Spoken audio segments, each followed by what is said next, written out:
Saluditos una vez más, estamos ahora desarrollando la semana 22 de primer año de bachillerato, correspondiente a la guía 3, unidad 4 de su libro de lengua. Trabajando lenguaje para primer año, vamos a empezar con la actividad número 1. La actividad número 1 se le plantea como una actividad trabajarse en equipo.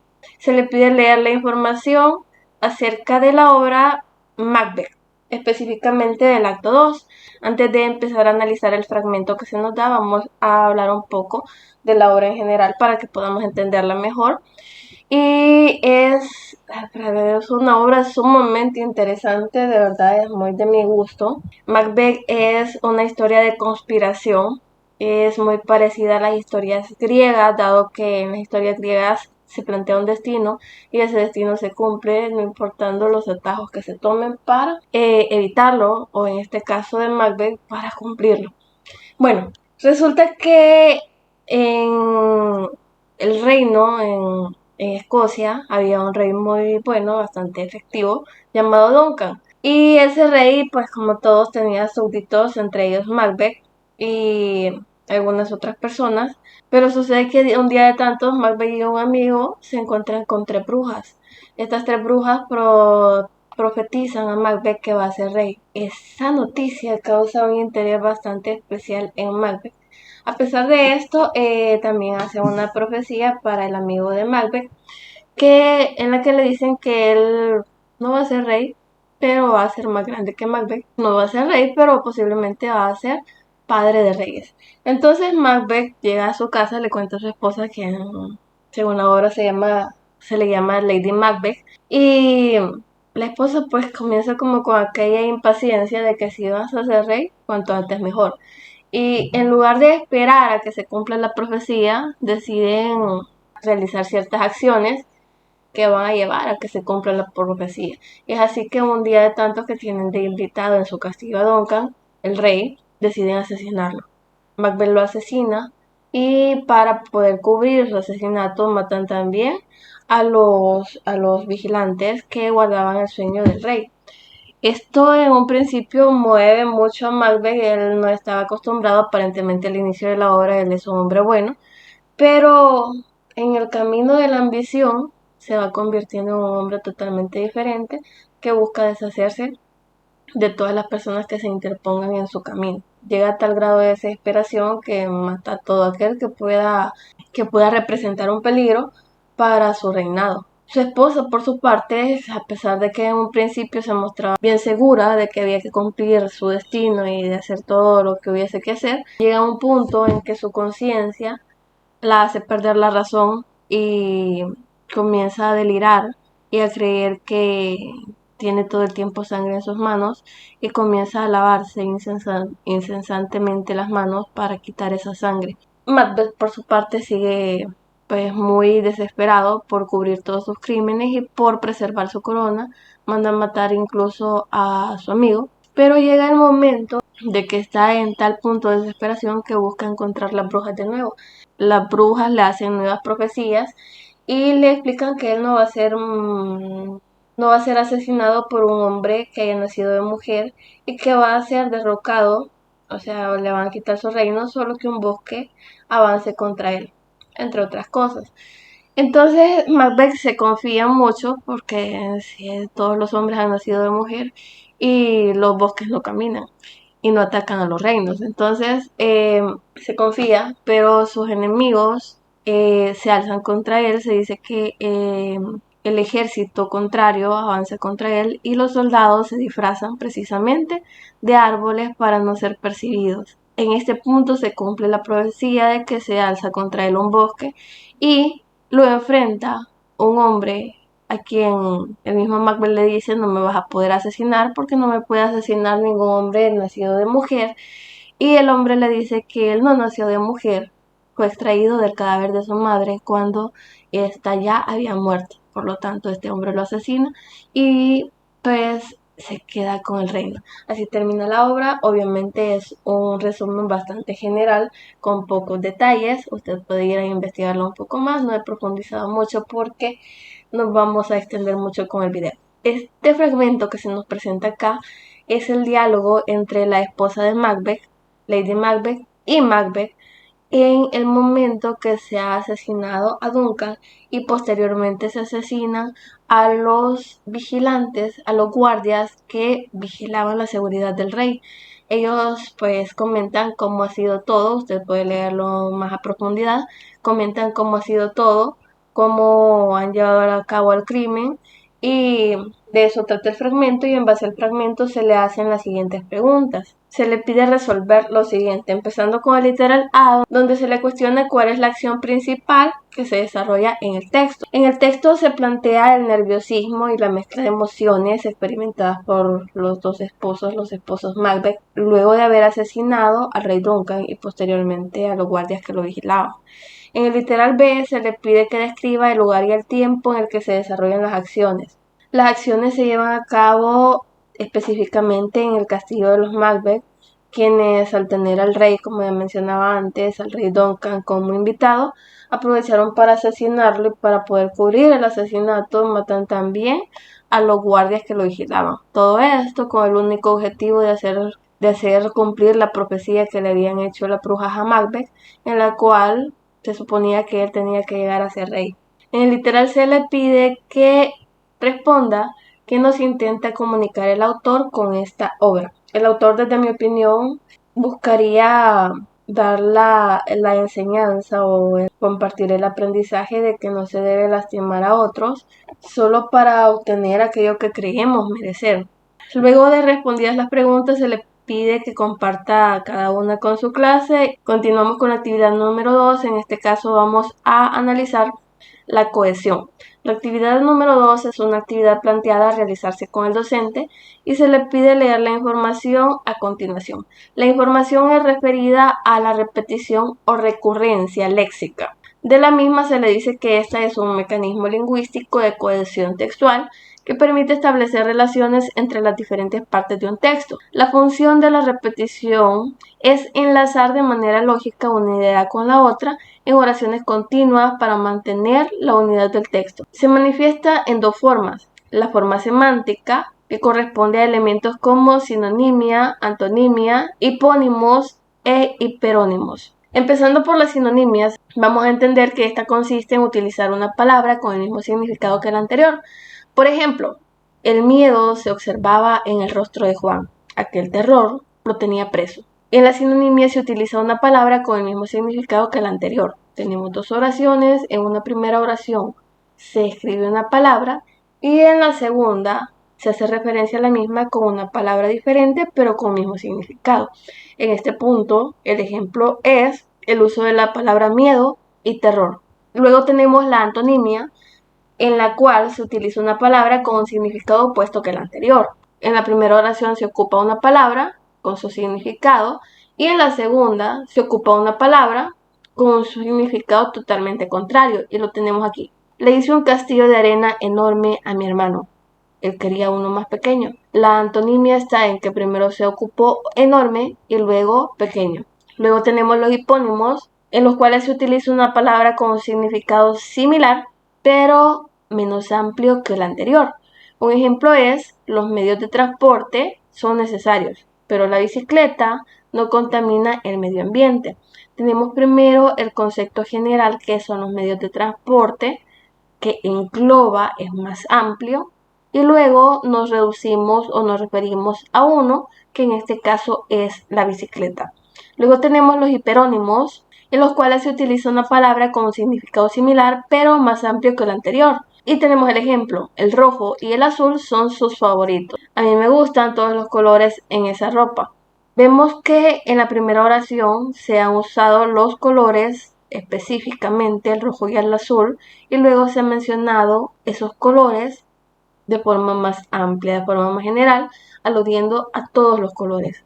La otra forma en la que se expresa la recurrencia léxica es de forma gramatical.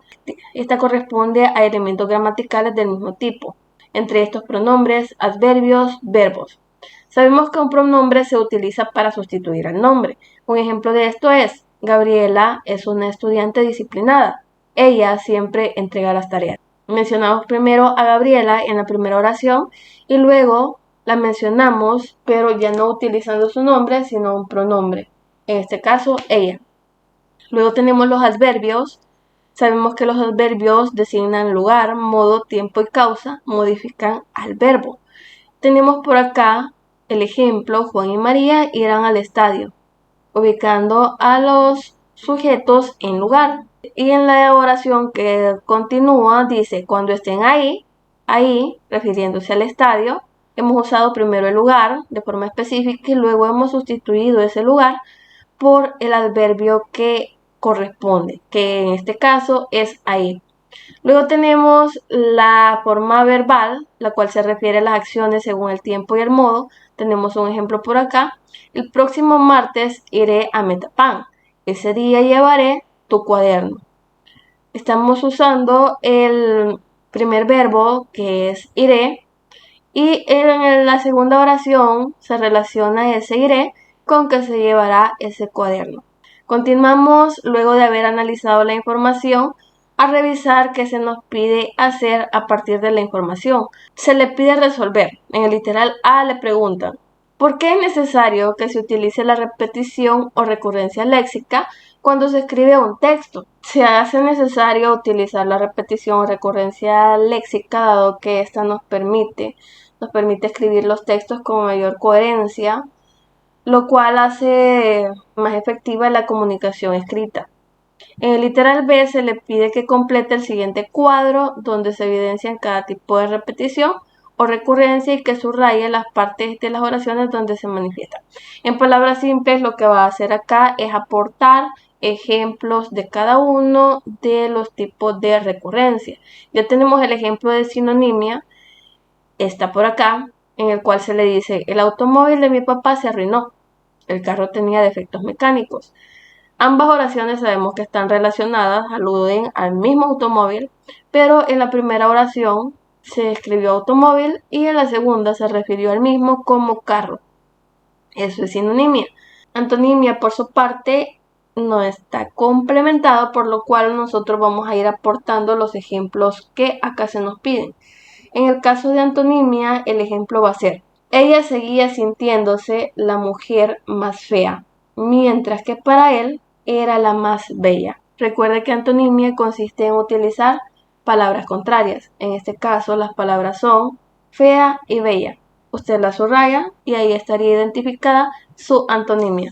En los hipónimos, el ejemplo es: cada estudiante aporta un paso en este camino hacia el éxito. Recordemos que el hipónimo consiste en usar una palabra de significado más reducido y luego una palabra de significado más amplio. En este caso, en la primera oración utilizamos paso y en la segunda oración utilizamos caminata. Luego tenemos los hiperónimos. El ejemplo de hiperónimo sería los medios de comunicación. Ese medio de comunicación va a ir subrayado. Los medios de comunicación son muy importantes, pero la radio va a ir subrayado, pero la radio está siendo olvidada. Tenemos ahí los hiperónimos son los contrarios de los hipónimos. Hiperónimos significa usar primero el significado más amplio y luego el significado reducido. Teníamos primero medios de comunicación y en la última oración radio. Después tenemos los pronombres. El ejemplo para el uso de los pronombres será: Juan quiere ver la película. Él aprecia mucho el cine. Primero mencionamos a Juan con su nombre propio y en la segunda oración sustituimos el nombre de Juan, sabiendo que nos estamos refiriendo a él, con el pronombre él. Luego, para el caso de los adverbios, tenemos el ejemplo: María está en la ciudad, se encuentra cada vez más cerca. Usamos la palabra ciudad en la primera oración y en la segunda usamos el adverbio cerca. Finalmente, para el ejemplo del uso de los verbos tendremos: pronto seré médico y curaré a mis pacientes. Usted va a subrayar acá la palabra seré, el verbo seré y el verbo curaré. Para el ejercicio C, se le pide que escriba un párrafo donde usted relate los eventos más importantes que le sucedieron el día de ayer, empleando los tipos de repetición o recurrencia léxica de la información que se le aporta. Bueno, tenemos acá el ejemplo de párrafo. He tratado de ser breve, igual usted lo puede tomar como ejemplo, hacer el suyo propio. y ha tratado de usar todos los elementos que corresponden. El párrafo completo dice así: ayer fue un día muy alegre, pues sucedieron algunas cosas que me hicieron sentir contenta. Cada hora del día tuvo su propia sorpresa. Hubo unas más agradables que otras, pero al final todo fue parte de un día maravilloso. Lo primero que vamos a identificar es el uso del adverbio ayer y la palabra día.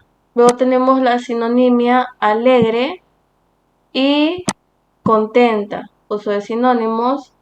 También tenemos en este caso el uso de los verbos tuvo y hubo. Y también tenemos el uso de los hiperónimos, en el cual mencionábamos en la primera oración todo y luego en la segunda parte. Ahí tenemos identificado el uso de algunos de los elementos de la recurrencia léxica. Usted, como le decía, usted puede hacer un ejemplo diferente, un ejemplo más amplio. Este es el que yo le propongo. Usted puede señalar también las palabras a qué tipo de recurrencia corresponden según yo se lo iba mencionando. Luego de realizar la actividad se le pide socializar con sus compañeros las respuestas que usted dio a cada uno de los ejercicios. Seguimos para la actividad 3, se le pide que siga los pasos para la escritura de un comentario de texto de la obra de teatro Hamlet. Esto lo va a hacer iniciando por detallar cuál es el argumento de la obra. Esta actividad se la he desarrollado de forma secuencial, es decir, vamos a irle dando respuesta a estos literales. El argumento de la obra. Sabemos que la obra Hamlet, la veíamos en la guía anterior, la obra relata cómo el príncipe Hamlet vive atormentado por esa obsesión de vengar la muerte de su padre, dado que luego de la muerte del rey, quien también llevará el nombre de Hamlet, el padre de Hamlet se le aparece como un fantasma y le pide con vehemencia que vengue su muerte.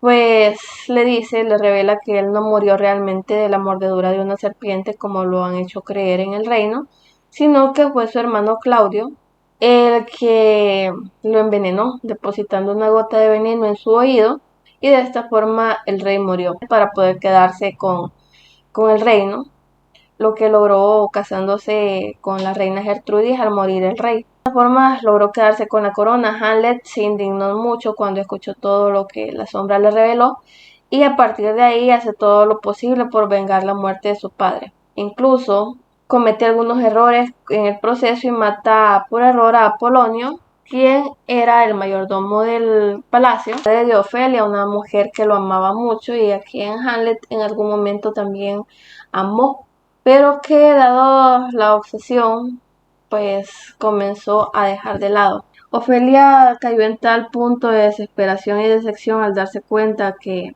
Hamlet había matado a su padre, que decide suicidarse, luego de pasar mucho tiempo entregada a la locura. Pero esto no logra detener a Hamlet, quien sigue con su objetivo de vengarse. Y después de todos los impulsos, todos los intentos que hace por matar a su tío Claudio, se ve retado a duelo por Laertes, quien es el hermano de Ofelia y también hijo de Apolonio, quien le reta, como ya decíamos, le reta a duelo.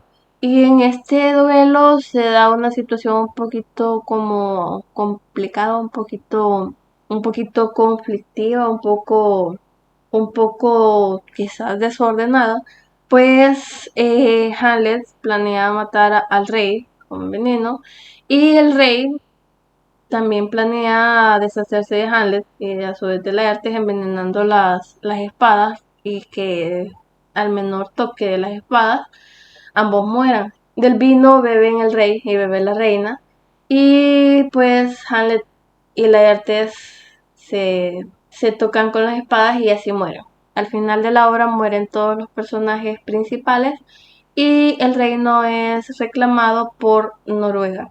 En el literal B se le pide que detalle cuál es la estructura de la obra. La obra está dividida en 5 actos, cada acto tiene un número de escenas.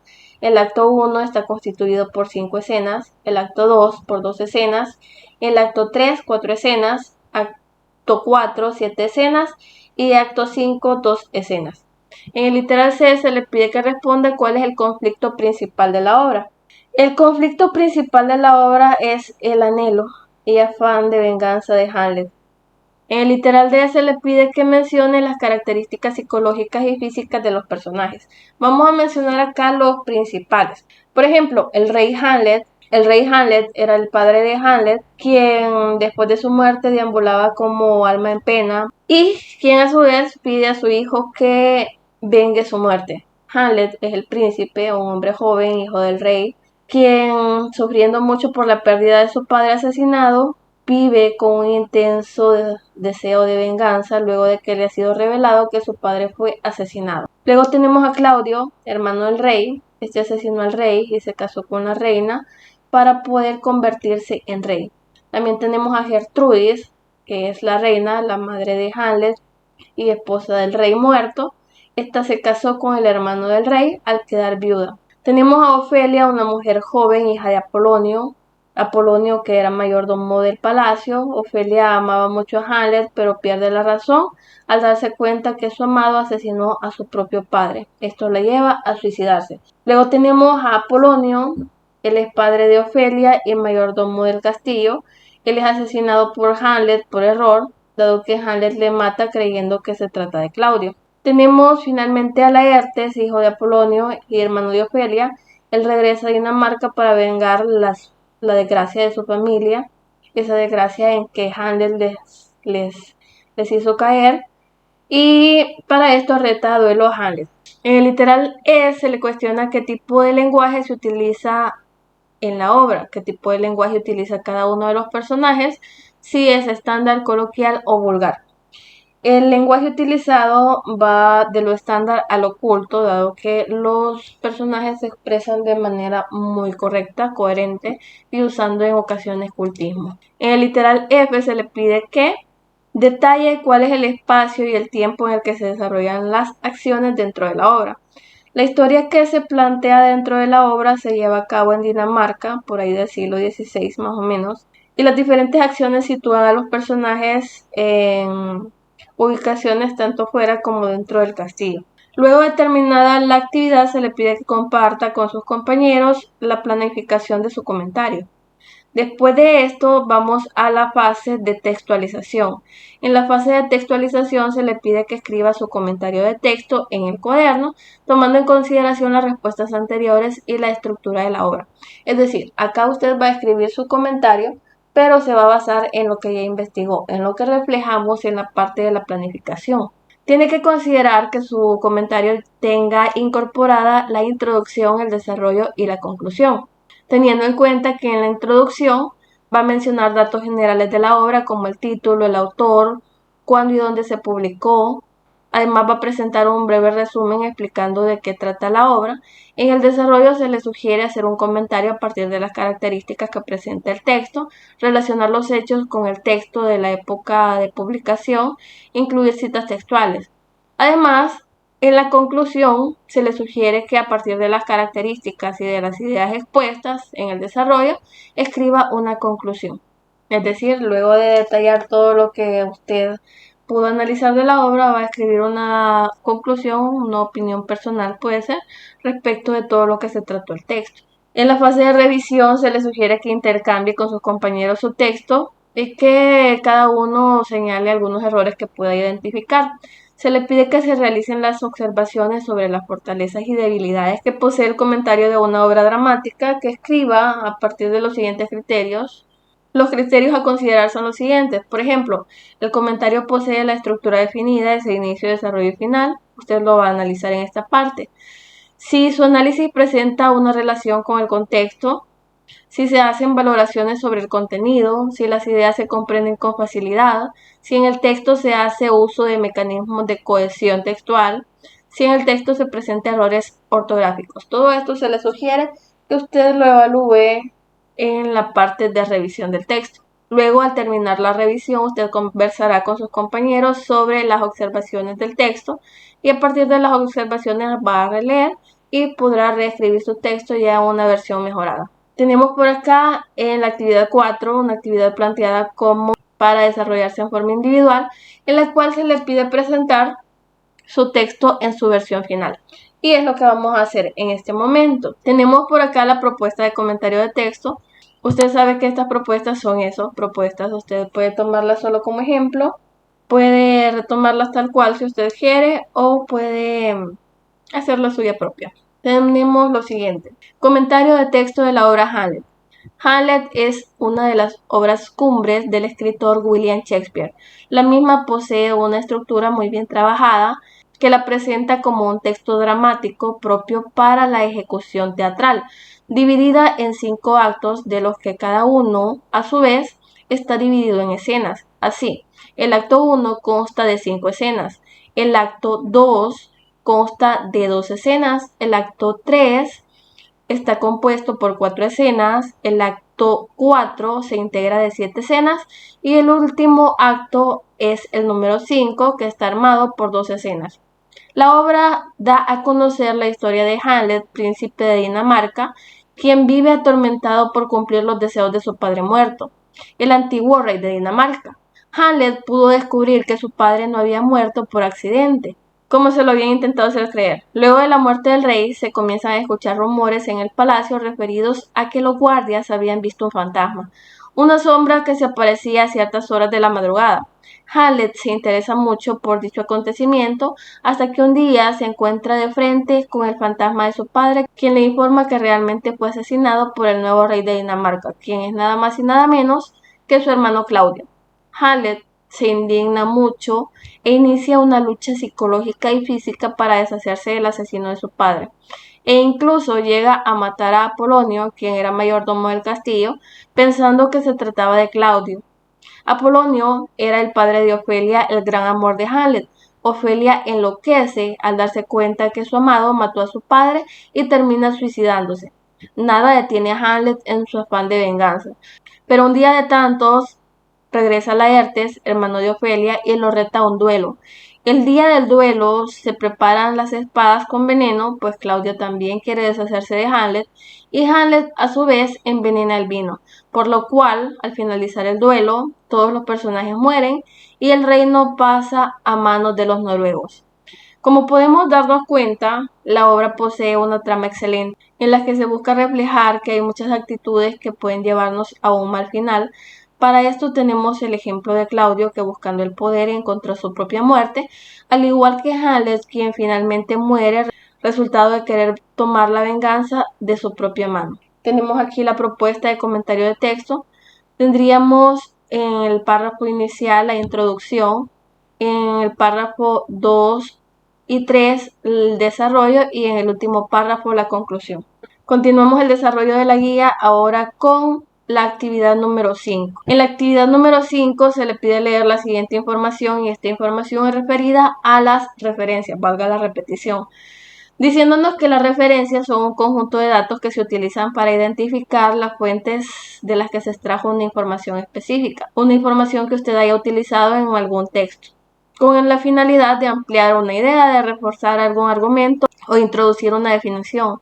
Los formatos de referencia, según sus tipos, pueden ser de la siguiente forma. Cuando se trata de un libro, vamos a anotar el apellido del autor, luego la inicial, año de publicación, el título del trabajo en cursiva, el número de edición, la ciudad donde se publicó y la editorial. Cuando se trata del capítulo de un libro, vamos a anotar el apellido del autor, la inicial del autor del capítulo, el año de publicación, el título del capítulo, el nombre del editor, número de edición, título del libro en cursiva, número de página y la ciudad donde se publicó, además de la editorial. Si se trata de una obra, vamos a anotar el apellido del autor, la inicial del autor de la obra, el año de publicación, el título de la obra, el nombre del editor, vamos a colocar una E mayúscula y una D minúscula seguida por punto, el título del libro, de la antología o la compilación, la ciudad donde se publicó y la editorial. Si se trata de una tesis, vamos a colocar el apellido del autor, la inicial del nombre del autor, el año de publicación, el título de la tesis en cursivo, especificar qué tipo de tesis es y especificar también la institución de donde egresa el autor. También tenemos los artículos de revistas en los cuales vamos a colocar los apellidos de los autores, iniciales de los autores, inicial del nombre de los autores, el año de publicación, título del artículo, título de la revista en cursiva, volumen de la revista, número de la revista, páginas que abarca el artículo, y si la revista es electrónica se agrega al final recuperado de, y se va a colocar la URL del sitio web de donde se descargó.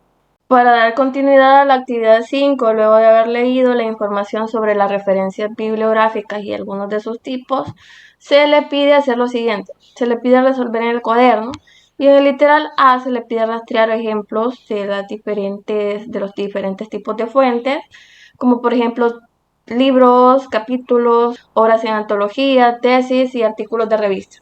De una vez en el literal B se le dice que cree la referencia bibliográfica para cada fuente. Yo ya le tengo la propuesta para este punto, para este par de puntos. Son algunas fichas bibliográficas que ya están desarrolladas de acuerdo al tipo de fuente que se nos indica. Y están por acá. Si vemos acá están los dos literales que vamos a trabajar, el literal A y el literal B. Empezamos con las fichas para libros. Cuando tenemos como fuente un libro en una investigación, vamos a realizar la ficha de esta manera. Cuando son dos autores, por ejemplo, dos autores en el libro, vamos a tener que se va a mencionar apellido e inicial del nombre de ambos autores. Primero tenemos uno y después el otro, obviamente. De preferencia los vamos a mencionar en orden alfabético, de acuerdo a sus apellidos. El año de publicación, el nombre del documento, el lugar de publicación y la editorial que se encargó de hacer las correcciones al libro. Continuamos. En el caso de que la cita se reduzca a un libro y el libro sea de un solo autor, vamos a tener acá el modelo de cómo se presenta esa cita. Primero que nada, se presenta ubicado en la parte superior derecha, en este caso del trabajo. Acá está el fragmento que hemos tomado de dicho libro, la información que nos corresponde, que nos importa. Luego tenemos la ficha ya de forma más específica. Para analizarla tenemos que en la ficha se coloca el apellido y nombre del autor, la fecha de publicación del trabajo, el título y el lugar de publicación y específicamente la temática que estamos tratando, de la que trata el libro, es la cantidad de páginas. Continuamos con las fichas que se enfocan en referencias bibliográficas de un capítulo específico de un libro. Aquí se nos da un poco de información respecto de cómo se debe hacer la cita. Tenemos por acá la ficha más específica. Tenemos que se mencionan los datos del autor, el nombre, sus iniciales, la fecha de publicación, de igual manera la temática del libro. Vamos a colocar en este punto los datos del editor del libro, seguido del identificativo de la editorial, estas siglas acá ED. También vamos a colocar de forma resaltada el nombre del capítulo que vamos a tratar, que estamos citando, de qué página a qué página va ese capítulo, el lugar de publicación y la editorial. Seguimos ahora con una ficha para citar la información de una tesis, lo tenemos acá. Si vemos está un poco más detallada en cuanto a los elementos, no es necesario que usted en su cuaderno los coloque, pero si quiere colocarlos estaría bien. Los datos, el nombre del autor, la fecha de edición, el título de la tesis. Vamos a colocar el grado académico, la institución que dirigió la tesis y el lugar de edición. Seguimos con la ficha bibliográfica para una obra dentro de una antología. Se nos muestra un poco de información acá, la ficha específica está acá. Vemos que se coloca el apellido del compilador, se identifica como compilador, se coloca la temática tratada, la editorial y la cantidad de páginas que se están procesando. Ahora, para una cita bibliográfica, cuando utilizamos revistas como referencia, tenemos acá varios ejemplos de citas. Tenemos este que está señalado y dos ejemplos más. Nos vamos a enfocar en el primero. Vemos que lo primero que se hace es colocar el apellido y las iniciales del autor de la revista, el año de publicación, este es el formato, el título del artículo, el título de la revista, el volumen de la revista con número y la cantidad de páginas. Acá abajo tenemos ya el formato llevado a la realidad, un ejemplo real de cómo se hace la cita con una revista real. Y vemos que acá se colocaron, como se nos indica en el formato, los apellidos iniciales, el año de publicación, el título del artículo que nos interesa, el título de la revista y el número de volumen y cantidad de páginas. Tenemos así respondidos el literal A y el literal B de esta actividad. Pasamos al siguiente. Le indica investigar otros tipos de fuentes. De manera lógica, se pensaría que se quieren estructurar fichas para otros tipos de fuentes, pero no nos lo indican de forma específica, solo nos dicen que investiguemos otros tipos de fuentes. Y entre otros tipos de fuentes de información de los que nos han tratado tenemos, por ejemplo, artículos, monografías, documentos oficiales, reportes asociados, conferencias, seminarios, testimoniales, películas y documentales, de los cuales también podemos hacer fichas en algún momento. Estas son clasificadas como fuentes primarias. Dentro de las fuentes secundarias y que todavía no hemos tratado, tenemos los documentos oficiales y los documentales que ya se habían mencionado en la parte anterior. Tenemos así algunas otras fuentes que pudiéramos investigar, agregar a una investigación, considerar dentro de una investigación y que en su momento vamos a proceder a realizar una ficha para cada una de esas fuentes que nos sirvan como base, como referencia para nuestra investigación. Terminamos así la actividad 5, pasamos a la actividad número 6. En la actividad número 6 se le pide lo siguiente: intercambiamos nuestro comentario de texto con una compañera o compañero y verificamos que cumpla con los siguientes criterios. Ustedes van a prestar su comentario de texto y van a recibir un comentario de texto y van a revisar lo que se les indica a continuación, para lo cual va a leer en voz alta el comentario de una obra dramática que ya escribió con anterioridad. Esa obra, ese comentario lo va a leer en voz alta para sus compañeros.